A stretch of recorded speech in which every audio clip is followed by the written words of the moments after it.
അപ്പോൾ അമ്മ എന്തോ എന്നറിയാമോ? വിളക്ക് കത്തിച്ചു, പിന്നെ വീട് അടിച്ചു വാരി, എന്നിട്ട് എന്തുവരെ? കണ്ടു കിട്ടും വരെ. അടുത്തൊരു വാക്യം, സൂക്ഷ്മത്തോടെ അന്വേഷിക്കും. 4 കാര്യങ്ങളാണ്. വിളക്ക് കത്തിച്ചു,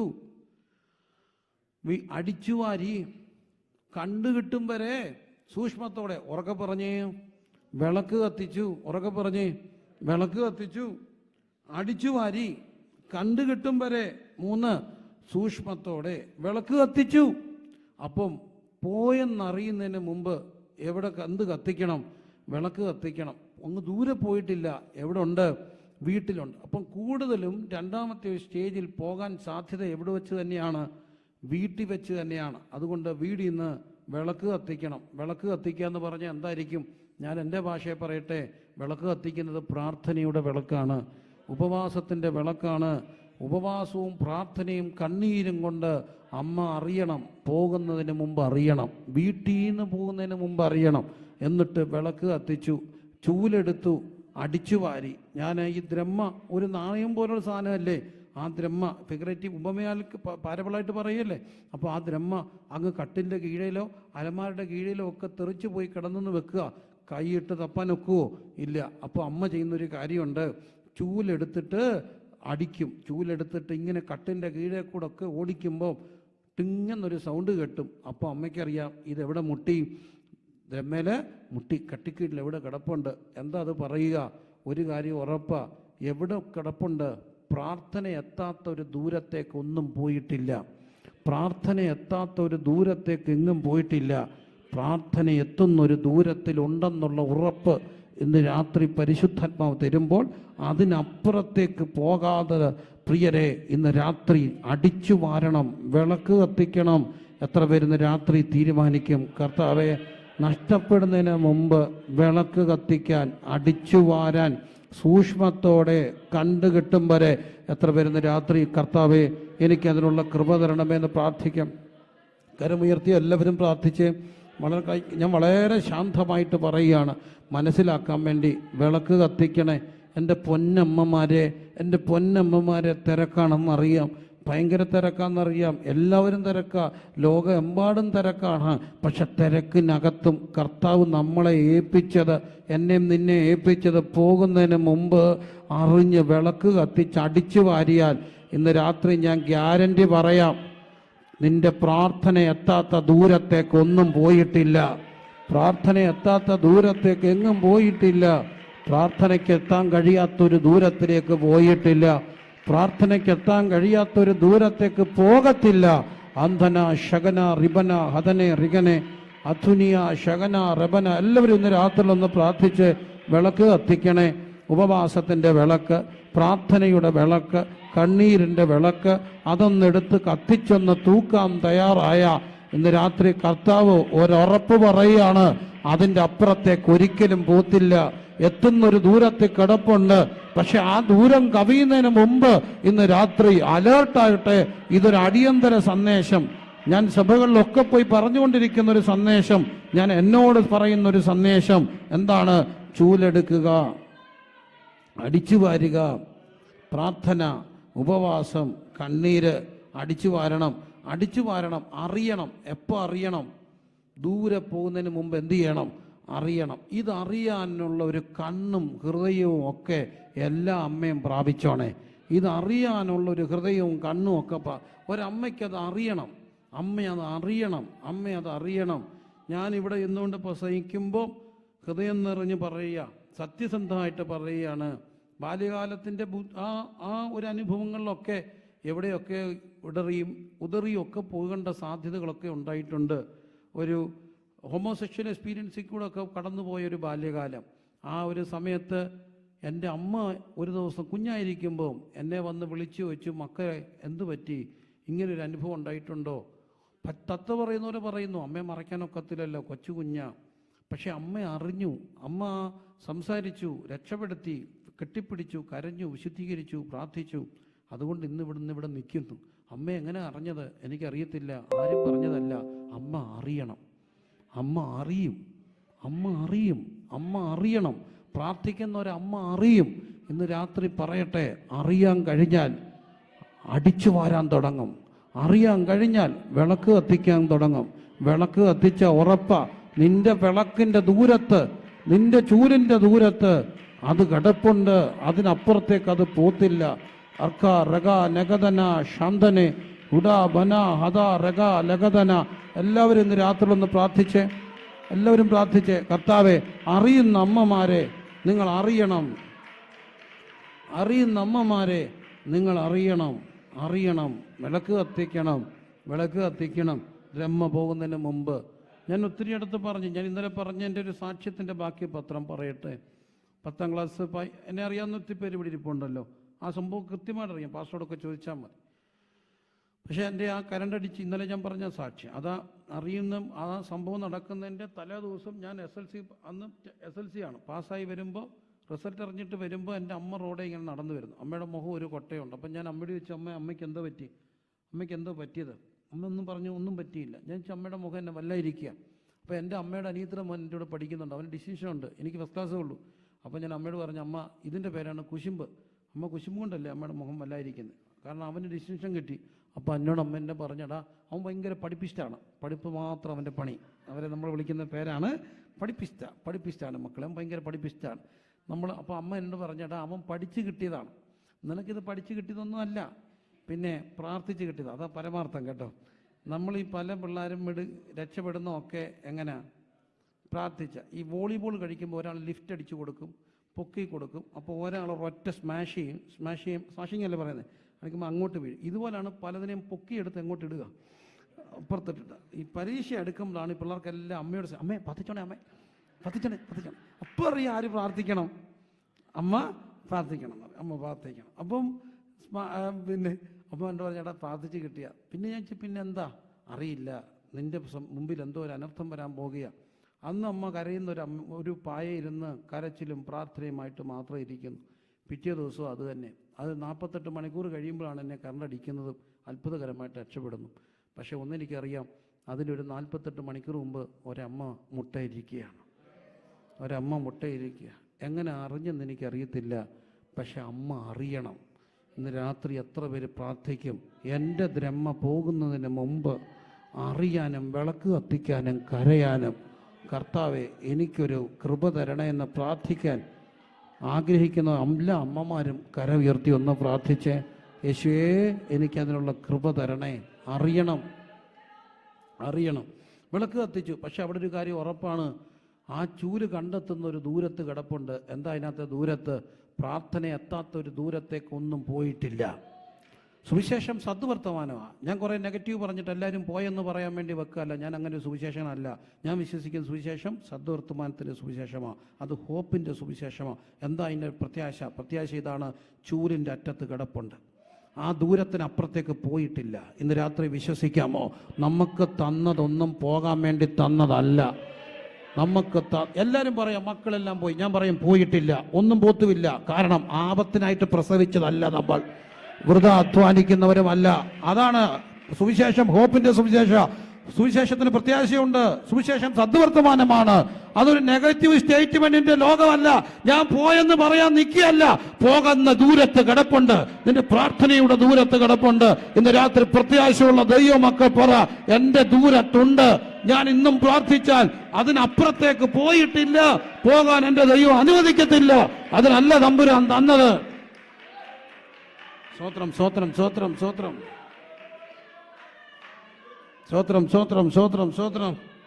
അപ്പൊ നോക്കൂ, അത് കണ്ടു കിട്ടും വരെ എങ്ങനെ അന്വേഷിച്ചു? സൂക്ഷ്മത്തോടെ അന്വേഷിച്ചു. കണ്ടു കിട്ടിയാൽ സ്നേഹത്തോടെ. അപ്പൊ കളഞ്ഞു പോകുന്ന ഒരു പ്രായം, കളഞ്ഞു പോകാൻ സാധ്യതയുള്ള ഒരു പ്രായത്തെ ഞാൻ വേദപുസ്തകത്തിൽ കണ്ടത് ഒന്ന് ഉറപ്പിക്കട്ടെ. മർക്കോസിന്റെ സുവിശേഷം കുറിക്കുന്ന ആരെങ്കിലും ഉണ്ടെങ്കിൽ ഒന്ന് കുറിച്ചോണേ. മർക്കോസിന്റെ സുവിശേഷം 5-ാം അധ്യായം അല്ലേ, ഒന്ന് നോക്കട്ടെ. കറക്റ്റ്. മർക്കോസിന്റെ സുവിശേഷം 5-ാം അധ്യായത്തിൽ പള്ളിപ്രമാണിയുടെ വീട്ടിൽ നിന്ന് ഒരാൾ വന്ന് പറഞ്ഞു, കുഞ്ഞ് എന്ത് ചെയ്തു പോയി? മരിച്ചുപോയി. അങ്ങനെ ഗുരുതരാവസ്ഥയിലാന്ന് പറയുന്ന യേശുവിനെ കൊണ്ട് പോകുന്നു. ഇടയ്ക്ക് ഒരു ചെറിയ സ്ത്രീ, ഒരു രക്തസ്രാവക്കാരത്തെ സൗഖ്യമാക്കുന്നു. ഇച്ചിരി സമയം മുമ്പോട്ട് പോകുന്നു. അതിനിടയ്ക്ക് വന്ന് പറഞ്ഞു, കുഞ്ഞ് എന്ത് ചെയ്തു പോയി? മരിച്ചുപോയി. അപ്പം കർത്താവ് പറഞ്ഞൊരു കാര്യമുണ്ടോ? പള്ളി ഭയപ്പെടേണ്ട, വിശ്വസിക്കുക മാത്രം ചെയ്യില്ല. എന്നിട്ട് അതിന് 39-ാമത്തെ വാക്യത്തിൽ കാണുന്നു, കുട്ടി എന്ത് ചെയ്തിട്ടില്ല? മരിച്ചിട്ടില്ല, ഉറങ്ങുന്ന അത്രേ. ഒരു കാര്യം ഉറപ്പാണ്, തമ്പുരാൻ നമുക്ക് തന്ന ഒന്നും എന്നേക്കുമായിട്ട് നഷ്ടപ്പെടത്തില്ല. വിശ്വസിക്കാവോ? ആമേൻ പറയാമോ? എന്നേക്കുമായിട്ട് നഷ്ടപ്പെട്ടിട്ടില്ല, നഷ്ടപ്പെടത്തുമില്ല. അത് എവിടെ വളർന്നാലും ചൂലെടുക്കാൻ ഒരു അമ്മയുണ്ടോ? അത് ഇന്ത്യയിലായാലും കൊള്ളാം, UK-യിലായാലും കൊള്ളാം, അമേരിക്കയിലായാലും കൊള്ളാം, നഷ്ടപ്പെടത്തില്ല. നഷ്ടപ്പെടാൻ തമ്പുരാൻ തന്നിട്ടില്ലല്ലോ. കളഞ്ഞു കുടിക്കാനല്ലല്ലോ തമ്പുരാൻ തന്നത്. ബാലം മരിച്ചിട്ടില്ല, ഉറങ്ങിയ. എത്ര പേരിന്ന് രാത്രി വിശ്വാസത്തോടെ ആ വചനം പറയും, എനിക്ക് തമ്പുരാൻ തന്നതൊന്നും മരിച്ചിട്ടില്ല. ഇന്ന് ഇച്ചിരി ഉഴപ്പി നടക്കുകയായിരിക്കാം, ഇന്ന് ചർച്ചയിൽ വരുന്നില്ലായിരിക്കാം, ഇന്ന് പ്രാർത്ഥിക്കാൻ പറഞ്ഞാൽ പ്രാർത്ഥിക്കുന്നില്ലായിരിക്കാം. അവൻ മരിച്ച പോലെ ഇരിക്കുകയാണെങ്കിലും എൻ്റെ കർത്താവ് വന്ന് കൈവച്ചാൽ അത് ഉണരും, ഉണരും. വിളിച്ചോണ്ട് വന്നാൽ എൻ്റെ യേശു വരും. യേശു വന്നിട്ട് എന്ത് ചെയ്യുമെന്നറിയാമോ? അപ്പനെയും അമ്മയെയും തന്നോട് കൂടെ ഉള്ളവരെയും കൂട്ടിക്കൊണ്ട് പോയിട്ട് അകത്ത് കടന്നു. ഒരു കാര്യമേ, വളരെ സെൻസിറ്റീവായിട്ടുള്ള ഒരു കാര്യത്തിനകത്ത് ഏറ്റവും ഹൃദയമുള്ള 3 പേരാ പോകുന്നത്. ആരൊക്കെയാ? യേശുവുണ്ട്, അപ്പനുണ്ട്, അമ്മയുണ്ട്. അതുകൊണ്ട് തമ്പുരാനെ ഓർത്തൊരു ഉപകാരം ചെയ്യണേ. മക്കളെ കൊണ്ട്, കാണുന്നവരെയും കൊണ്ടെല്ലാം പ്രാർത്ഥിപ്പിക്കരുത്, കാണുന്നവരെ എല്ലാം മുമ്പിൽ കൊണ്ട് തലയിട്ട് കൊടുക്കരുത്, നാട്ടുകാരെല്ലാം ഒന്നും പറയണ്ട. അപ്പനും അമ്മയും യേശു നിങ്ങളുടെ ഇടയനും ഉണ്ടോ, കർത്താവ് അത്ഭുതം ചെയ്യും. പോരെ? 3 പേര് മതി. നിങ്ങളുടെ ഇടയൻ വേണം, 2 അപ്പം വേണം, അമ്മ വേണം. അപ്പം നോക്കൂ, അപ്പം കർത്താവ് പറഞ്ഞു, ബാല എന്ത് ചെയ്തിട്ടില്ല? മരിച്ചിട്ടില്ല. ഇവിടെ ഇരിക്കുന്ന എല്ലാ പേരൻസും കരമുയർത്തിയൊന്ന് പറഞ്ഞേ, നമ്മുടെ കുഞ്ഞുങ്ങൾ മരിച്ചിട്ടില്ല, മരിക്കത്തില്ല, നഷ്ടപ്പെട്ടിട്ടില്ല, മരിച്ചിട്ടില്ല, ഉറങ്ങിയ. പക്ഷെ അവിടെ ഒരു പ്രായം എഴുതി വെച്ചിട്ടുണ്ട്. ഡെത്ത് സർട്ടിഫിക്കറ്റ് എഴുതാനാണോ കർത്താവ് വന്നത്? അല്ല. ഡെത്ത് സർട്ടിഫിക്കറ്റ് എടുക്കാൻ വേണ്ടിയാണോ കർത്താവ് ഇത് എഴുതുന്നത്? അല്ല. അങ്ങനെയാണെങ്കിൽ എന്തിനാ അവിടെ പ്രായത്തിൻ്റെ പ്രാധാന്യം? പ്രായത്തിന് പ്രാധാന്യം ഇല്ല. പക്ഷെ ഒരു പ്രായം അവിടെ എഴുതി വെച്ചേക്കുന്നു. ലൂക്കോസും മർക്കോസും എഴുതുന്നുണ്ട്. എത്ര വയസ്സായിരുന്നു? 12 വയസ്സ്. അപ്പോൾ ഈ കളഞ്ഞു പോകാൻ നോക്കുന്ന ഏറ്റവും വലിയ പ്രായം എത്ര? 12 തൊട്ടുള്ള ഒരു പ്രായമാണ്. എന്താ പ്രായത്തിൻ്റെ പ്രത്യേകത? പ്രായത്തിൻ്റെ പ്രത്യേകത എന്താ? 12 കഴിഞ്ഞ് 13 കയറുമ്പോൾ എന്തോ തുടങ്ങും? ടീനേജ് തുടങ്ങും. എന്താ ടീനേജ് എന്ന് പറഞ്ഞാൽ? 13, 14, 15, 16, പിന്നെ 17, 18, 19, and 15. That is what is teenage, അല്ലേ? അപ്പോൾ ആ പ്രായത്തിൽ എന്തിന് സാധ്യതയുണ്ട്?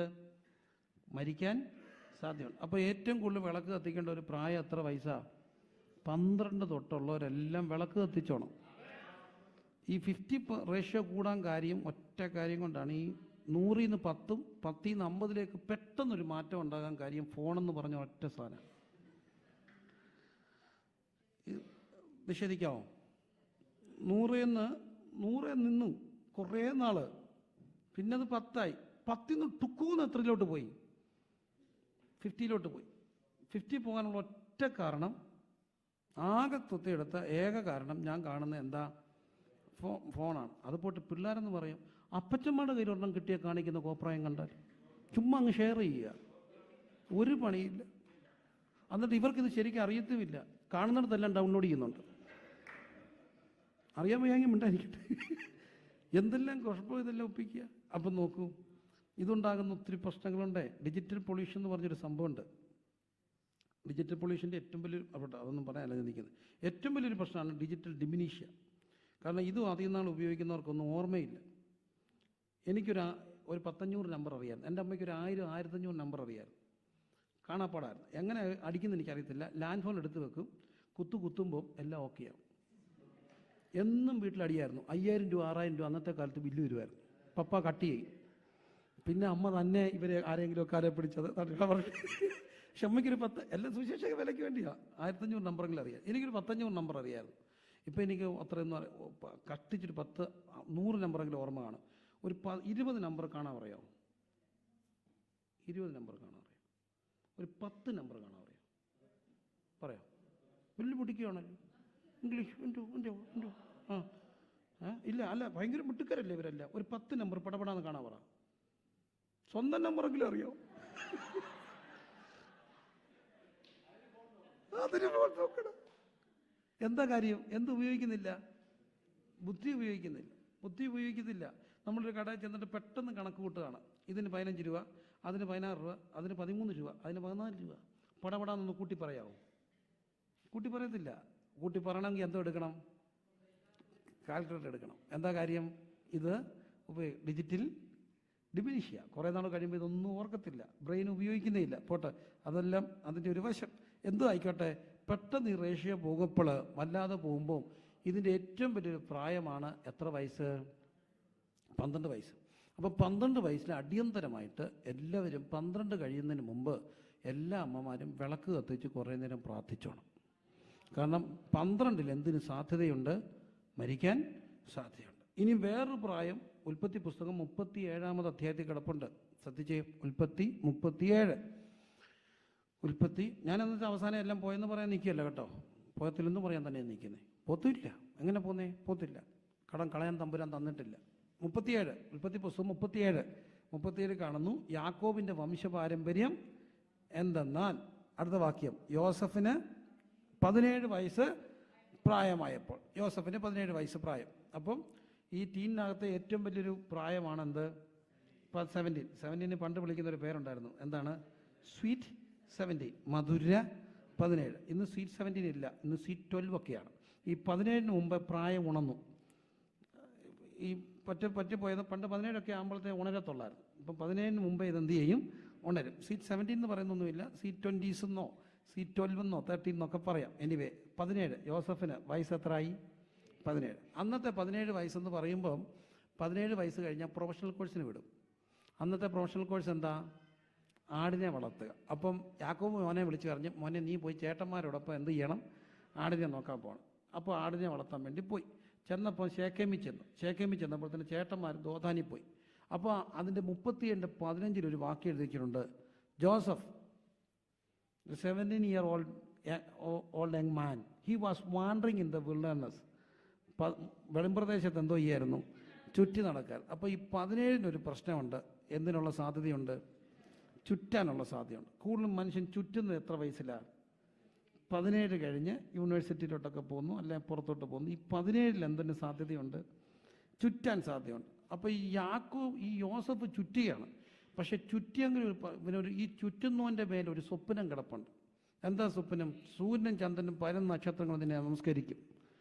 അങ്ങനൊരു വെളിപ്പാട് കിടപ്പുണ്ട്. കറ്റയെല്ലാം നിന്റെ മുമ്പിൽ വീണ് കിടക്കും. അങ്ങനൊരു വെളിപ്പാടുണ്ടോ? ദർശനമുണ്ടോ? എത്ര കറങ്ങിയാലും അവനെ തിരിച്ച് റൂട്ട് മാറ്റി കൊണ്ടുപോകുന്ന ഒരു ദൈവപദ്ധതി വെളിപ്പെടും. സ്വപ്നമുണ്ടോ?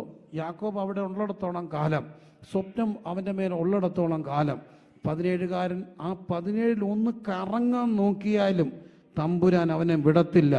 റൂട്ട് മാറ്റി കൊണ്ടുവരുന്ന ഒരു ദൈവത്തിൻ്റെ പദ്ധതിയുണ്ട്. അവിടെ ഒരു സ്ട്രേഞ്ചർ വന്നിട്ട് അവനോട് ചോദിക്കുന്നു, നീ എന്തെടുക്കുക എന്നെ ഇങ്ങനെ കറങ്ങുന്നത്? അവൻ പറഞ്ഞു, ചേട്ടന്മാരെ കണ്ടില്ല.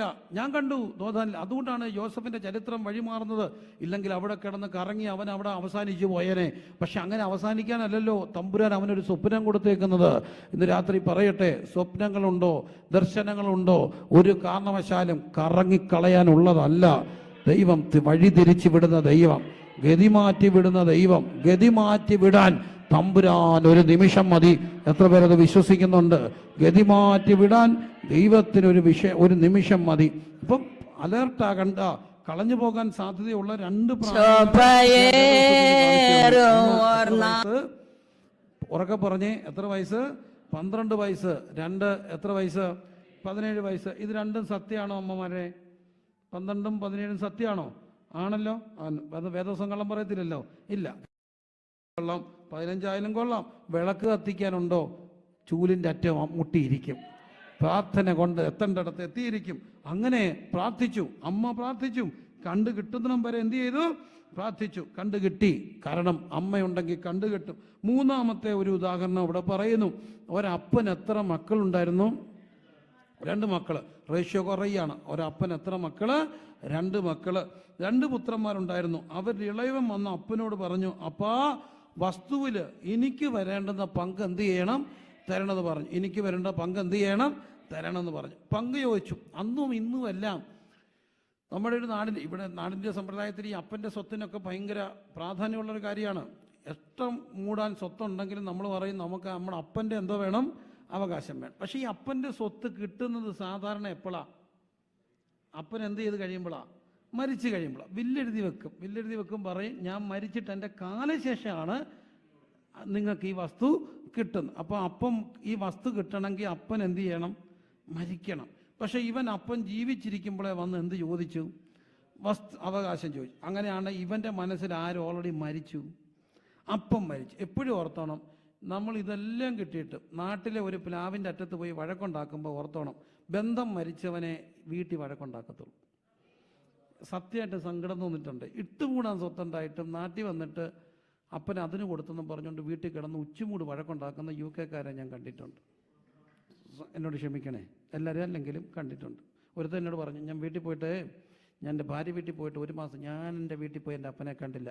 ഞാൻ കണ്ടില്ല. കാരണം എന്നാ, അപ്പന് പകുതി മുക്കാൽ വസ്തുവും അളിയനും പെങ്ങൾക്കും കൊടുത്തു. അതുകൊണ്ട് ഞാൻ എന്തോ ചെയ്തില്ല, കണ്ടില്ല. അളിയനും പെങ്ങളും ഇത്തിരി ക്ഷീണമായതുകൊണ്ട് അപ്പം കൊടുത്ത. കാരണം അപ്പൻ്റെ വസ്തുവിന് ശരിക്കും ആർക്കാ റൈറ്റ്? അപ്പനേ ഉള്ള റൈറ്റ്. ജീവിച്ചിരിക്കുമ്പോൾ അപ്പനെന്തും ചെയ്യാം. പക്ഷേ വസ്തുവിന് വഴക്കുണ്ടാക്കുന്നവരെല്ലാം ഓർത്തോണം, ബന്ധങ്ങളിൽ എന്തു ചെയ്തവരാ?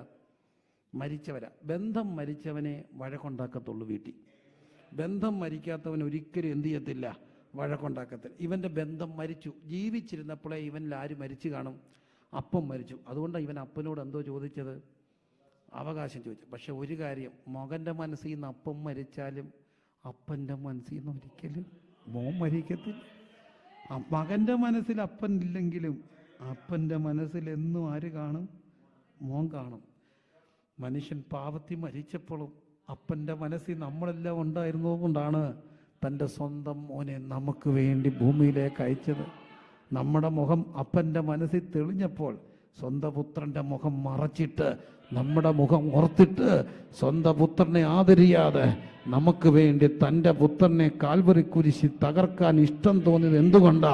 അവൻ്റെ മനസ്സിൽ നമ്മൾ മരിക്കാതിരുന്നത് കൊണ്ടാണ്. അതുകൊണ്ടല്ലേ നമ്മളിപ്പം പാടിയത്, നന്ദി ചൊല്ലിയാൽ ഈ ജീവിതം പോരാന്നുള്ള അർത്ഥമുള്ള പാട്ട് പാടിയത്. അപ്പം നോക്കുക, അപ്പനോട് ഇപ്പം വന്ന് എന്ത് ചോദിച്ചു? സ്വത്ത് ചോദിച്ചു. സ്വത്ത് ചോദിച്ചിട്ട് ഈ സ്വത്ത് അവൻ എടുത്തിട്ട് അവൻ ആ സ്വത്തും മേടിച്ചുകൊണ്ട് എങ്ങോട്ട് പോയി? ദൂരേക്ക് പോയി. പടിയിറക്കാൻ പൂർണ്ണമാകുന്നു. എവിടുന്ന് ഇറങ്ങി? ചർച്ചിൽ നിന്ന് ഇറങ്ങി. എങ്ങോട്ടിറങ്ങി? വീട്ടിൽ നിന്ന് പോയി. ഇപ്പം എവിടുന്ന് പോയി? നാട്ടിൽ നിന്ന് പോയി. എൻ്റെ പൊന്നു പ്രിയരെ, അങ്ങ് ദൂരെ പോകാതിരിക്കണമെങ്കിൽ എല്ലാ പൊന്നു മക്കളോടും പറയുക, ഭാഷയുടെ പ്രശ്നം കാണും, നിങ്ങൾ വലിയ ഇൻ്റലക്ച്വലായിരിക്കും, എങ്കിലും കഴിവുള്ളിടത്തോളം ദൈവസഭയുമായിട്ടുള്ള ബന്ധത്തിൽ നകന്നു പോകാതിരുന്നാൽ ഒരിക്കലും നഷ്ടം ഉണ്ടാകത്തില്ല. അത് നിങ്ങൾക്ക് ലാഭമാണ്. എന്തുകൊണ്ടായിരിക്കും എന്നറിയാം, പറയുക, അവിടെ ഒരു ഇടയൻ കാണും. ഞാൻ ഇടയന്മാരെക്കുറിച്ച് വളരെ അഭിമാനമുള്ളവനാ. ഞാൻ എൻ്റെ ഇടയനാ. സത്യമായിട്ട് ഞാൻ പറയട്ടെ, എൻ്റെ സഭയിൽ ഇതുവരെ ഏതെങ്കിലും ഒരു കുഞ്ഞിന് വിഷമുണ്ടായാൽ ഞാൻ ചോറിൻ്റെ തൊണ്ടെന്നിറങ്ങിപ്പോത്തില്ല. കാരണം എനിക്ക് എൻ്റെ മക്കളെ പോലെ തന്നെ ഇഷ്ടമാണ് എൻ്റെ സഭയിലുള്ള ഓരോ കുഞ്ഞുമക്കളെ. അവർക്ക് എന്തെങ്കിലും ഒരു ബുദ്ധിമുട്ടുണ്ടായെന്നറിഞ്ഞാൽ പരമാർത്ഥമായിട്ട് ഞാൻ പറയും, എൻ്റെ തൊണ്ടേന്ന് ചോറ് തപ്പിട്ട് പോകത്തില്ല. കാരണം അതെൻ്റെ മനസ്സാ, എൻ്റെ ഉത്തരവാദിത്തമാണ്. നിങ്ങളുടെ ചർച്ചിൽ നിങ്ങൾക്ക് വലുതൊന്നും മനസ്സിലായില്ലെങ്കിലും, നിങ്ങൾ ഉദ്ദേശിക്കുന്ന ഒന്നും കണ്ടില്ലെങ്കിലും, നിങ്ങളെ ഓർത്ത് തേങ്ങുന്ന ഒരു ഇടയൻ അവിടെ ഉള്ളിടത്തോളം കാലം അതിനപ്പുറത്തേക്ക് നിങ്ങൾ പോകാതെ നിങ്ങൾ സൂക്ഷിക്കപ്പെടും. കരമുയർത്തി സ്തോത്രം ചെയ്തേ. കരമുയർത്തി എല്ലാവരും പ്രാർത്ഥിച്ചേ. പ്രിയരെ, കുറേ പേര് എന്തിനും വിമർശിക്കുന്നവരൊക്കെ ചർച്ചിൽ കാണും.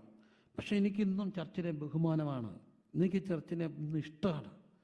കുറേ കുറ്റം പറയാനും കുറേ കണക്ക് പറയാനും കൊച്ചിൻ്റെ ഡ്രസ്സ് നോക്കിയിട്ട് അതിന് കമൻറ്റ് പറയാനും അതെല്ലാം പോയെന്ന് പറയാനും കുറേ പേരുണ്ടെങ്കിലും എല്ലാ ചർച്ചിലും 1-2 അമ്മമാരെങ്കിലും കാണും. ആ സഭയിലുള്ള മുഴുവൻ മക്കളെ ഓർത്ത് കരയുന്ന കുറേ പേരെങ്കിലും കാണും. സത്യമാണോ? ഞാൻ എൻ്റെ ചർച്ചിൽ സെൻറ്ററിലുള്ള ഒരു അമ്മച്ചിയെ കണ്ടു. അമ്മച്ചി മരിച്ചുപോയി. അമ്മച്ചിയെ കാണാൻ ചെല്ലുമ്പോൾ അമ്മച്ചിക്ക് നല്ല ഓർമ്മയില്ല. ഞാൻ എന്ന് പറഞ്ഞാൽ കണ്ണ് ശരിക്ക് കാണത്തില്ല. ഞാൻ പറഞ്ഞ അമ്മച്ചി എന്നെ ഓർമ്മയുണ്ടോ? ആരുടെ മക്കളെ? ഞാൻ പറഞ്ഞ അമ്മച്ചി, ഞാൻ പ്രിൻസ് അമ്മച്ചി. ആണോ? എൻ്റെ ചക്കര മോനെ, എത്ര നാളെടാ കണ്ടിട്ട്? നിൻ്റെ ഭാര്യയുടെ പേര് ബ്ലസ്സിന്നല്ലടാ. ഞാൻ പ്രാർത്ഥിക്കുന്നുണ്ട്. എടാ മക്കളെ, മൂത്ത മോടെ കൊച്ചിതല്ലേ, പിന്നെ രണ്ടാമത്തെ പേര് ഇതല്ലേ, മൂന്നാമത്തെ പേര് ഇതല്ലേ? ഞാൻ ഇന്നും പ്രാർത്ഥിച്ചടാ. ഞാൻ പറഞ്ഞ അമ്മച്ചി 4 എൻ്റെ മോനെ എന്നോട് ആരും പറഞ്ഞില്ലടാ. ഇന്നോട്ട് ഞാൻ പ്രാർത്ഥിക്കാം. 90 കഴിഞ്ഞ അമ്മച്ചി എൻ്റെ 3 നല്ല മക്കളുടെയും പേര് പറഞ്ഞ് പ്രാർത്ഥിക്കുമ്പോൾ ഞാൻ ഓർത്തു, ഇതുപോലൊരു ഭാഗ്യം കിട്ടിയ കൂട്ടരാരാ ഉള്ളത്? ദൈവസഭ കുഞ്ഞുങ്ങളെ അല്ല പ്രിയരെ, ഇന്നും സഭയിൽ എല്ലാ മക്കൾക്ക് വേണ്ടിയും പ്രാർത്ഥിക്കുന്ന കുറേ പേരെങ്കിലും കാണും. കരമുയർത്തി സ്തോത്രം ചെയ്ത് ദൈവസഭകൾക്കായി. അതതിൻ്റെ പരമാർത്ഥമാണെന്ന് നിങ്ങൾക്ക് തോന്നുന്നുണ്ടെങ്കിൽ കർത്താവിനെ ഒന്ന് സ്തുതിച്ചേ. ഇടയന്മാരെ എനിക്കിഷ്ടമാണ്, അല്ലാത്തൊരു കാണുമായിരിക്കാം. എന്നാൽ ബഹുഭൂരിപക്ഷവും അതല്ല പ്രിയരെ. ബഹുഭൂരിപക്ഷത്തെ നിങ്ങൾ ഒറ്റയടിക്ക് മുദ്ര കുത്തരുത്. ഞാൻ ഒത്തിരി പാസനേജുകളിൽ കിടന്നുറങ്ങിയിട്ടുണ്ട് എൻ്റെ യാത്രകളിൽ. കേരളത്തിലെ അനേക പാസനേജുകൾ, ഇടുങ്ങിയ പാസനേജുകളിൽ പാതിരാത്രിക്ക് ഞാൻ പേടിച്ചെഴുന്നേറ്റിട്ടുണ്ട്. ഭയങ്കര നിലവിളി കേൾക്കാം. എഴുന്നേൽക്കുമ്പം അപ്പുറത്തെ മുറിയിൽ നിന്ന് പ്രായമുള്ള പാസ്റ്റർ അമ്മച്ചിയും കൂടെ എഴുന്നേറ്റിരുന്ന് ഓരോ സഭാമക്കളെ ഓർത്ത് കരയുക, പേര് പറഞ്ഞ് കരയുക. പ്രിയരെ, ഇതാണ് ദൈവസഭ. അതുകൊണ്ട് എല്ലാവരും ഓർക്കണം, ദൈവസഭയെ കാണണം. നിങ്ങൾക്ക് വലിയ കാര്യമൊന്നും കിട്ടിയില്ലെങ്കിലും നിങ്ങൾക്ക് കിട്ടുന്ന പ്രാർത്ഥന വലുതായിരിക്കും, നിങ്ങൾക്ക് കിട്ടുന്ന കവറേജ് വലുതായിരിക്കും. അത് നിങ്ങൾ വലിയൊരു സമൂഹത്തിൽ പോയിട്ട് ആടിപ്പാടി വന്നാൽ നിന്റെ പേര് പോലും അവിടെ ആരും അറിയത്തില്ല. ഹായ് ഗൈസ് ഹൂ എന്നൊക്കെ പറഞ്ഞു പോകും. അത്രയൊക്കെ ഉള്ളു മക്കളെ. പക്ഷേ ഈ പാവം പിടിച്ചോ നിനക്ക് വേണ്ടി കരയുന്നുണ്ടായിരിക്കും. അതെൻ്റെ ബോധ്യമാണ്. പാസ്റ്റർമാരുടെ ഒരു പ്രതിനിധിയായിട്ടുകൊണ്ട് ഞാൻ പറയും, ഭൂരിപക്ഷം അതാണെന്ന് ഞാൻ പറഞ്ഞാൽ നിങ്ങൾക്കതിനെ നിഷേധിക്കാനൊക്കുമോ? ഒരു ചെറിയ ന്യൂനപക്ഷത്തെ കണ്ടുകൊണ്ട് വിലയിടരുത്. ഭൂരിപക്ഷവും പ്രാർത്ഥിക്കുന്നവരാ. ഞങ്ങൾ മനുഷ്യൻ്റെ ദശാംശം മേടിച്ചിട്ട് തിന്നിട്ട് കിടന്നുറങ്ങുന്നവരല്ല, ചങ്ക് പൊട്ടി അവർക്ക് വേണ്ടി പ്രാർത്ഥിക്കുന്നവരാ. ഇന്ന് രാത്രി കാണണം. എവിടെ പോകണം? സഭയെ കാണണം. എന്തുകൊണ്ട് കാണണം? അവിടെ കിട്ടുന്നൊരു കവറേജ് ഉണ്ട്, പ്രാർത്ഥനയുടെ ഒരു കവറേജ്.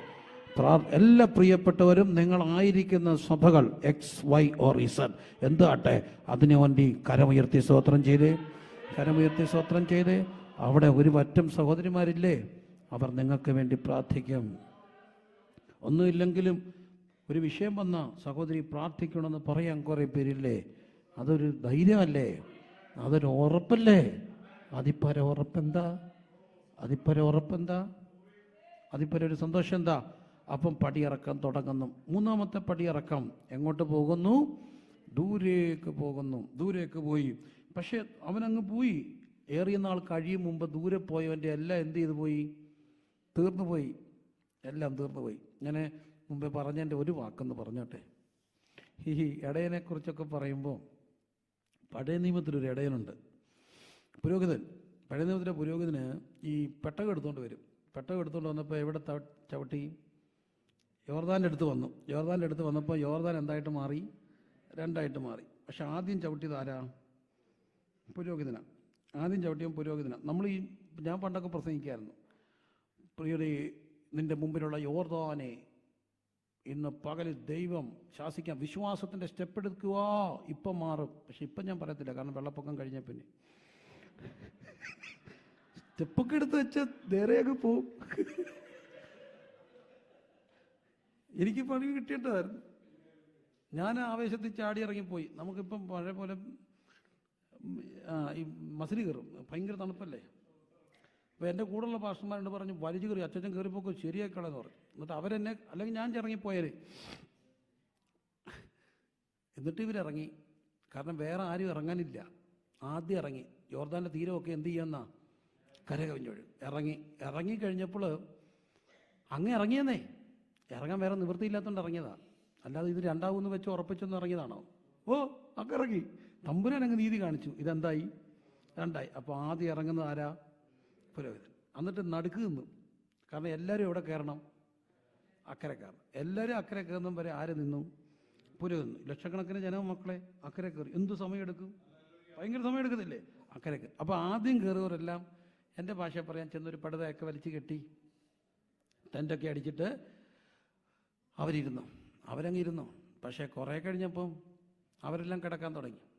ചേച്ചി കുഞ്ഞിനെ ഉറക്കുക, ബാബു. അപ്പം കുഞ്ഞ് ചോദിച്ചു, അമ്മേ പാസ്റ്റങ്ങളെന്താ അമ്മേ? അപ്പോൾ അമ്മ പറഞ്ഞു, മക്കൾ ആവശ്യമില്ലാത്ത കാര്യം ചിന്തിക്കാതെ ഉറങ്ങിക്കേ, പാസ്റ്റങ്ങളെന്തെങ്കിലും കാണിക്കും. ബാബു കൊച്ചിനെ ഇറക്കി. മനുഷ്യ വന്ന് കിടക്കുന്നുണ്ടെ കിടക്കും, എനിക്ക് ഉറക്കം വരും. എല്ലാവരും ഉറങ്ങി. പക്ഷേ ഒരു വീട്ടിൽ ഉറങ്ങാൻ ഒക്കത്തില്ല. ഇനി ആരുടെ വീടാ? പാസ്റ്റർ വീടാ. അയാൾ കയറിയായിട്ടേ വിളക്കണയ്ക്കാനൊക്കത്തുള്ളൂ. ഒരു കാര്യം ഉറപ്പാണ്, ചില വിളക്ക് കത്തിയിരിക്കുന്നുകൊണ്ടാണ് ഇന്നും പല വിളക്ക് അണയാത്തത്. പല വിളക്കുകൾ അണയാത്തതിൻ്റെ കാരണം എന്താ? ഏറ്റവും താമസിച്ച് വിളക്കണയുന്ന ഒരു ഇടയനുണ്ടെങ്കിൽ പല വിളക്കുകളും അണഞ്ഞാലും അത് എന്നേക്കുമായിട്ട് അണയാതിരിക്കും. ഇന്ന് രാത്രി എന്നെ കേൾക്കുന്ന എല്ലാ ഇടയന്മാരും താമസിച്ച് വിളക്കണയ്ക്കട്ടെ. ആദ്യം വിളക്ക് കത്തട്ടെ. അപ്പോൾ ഒരു കാര്യം ഉറപ്പാണ്, അവർ ഉറച്ചു നിന്നാലേ ഇതെല്ലാം അക്കരെ കയറത്തുള്ളൂ. ഇടയൻ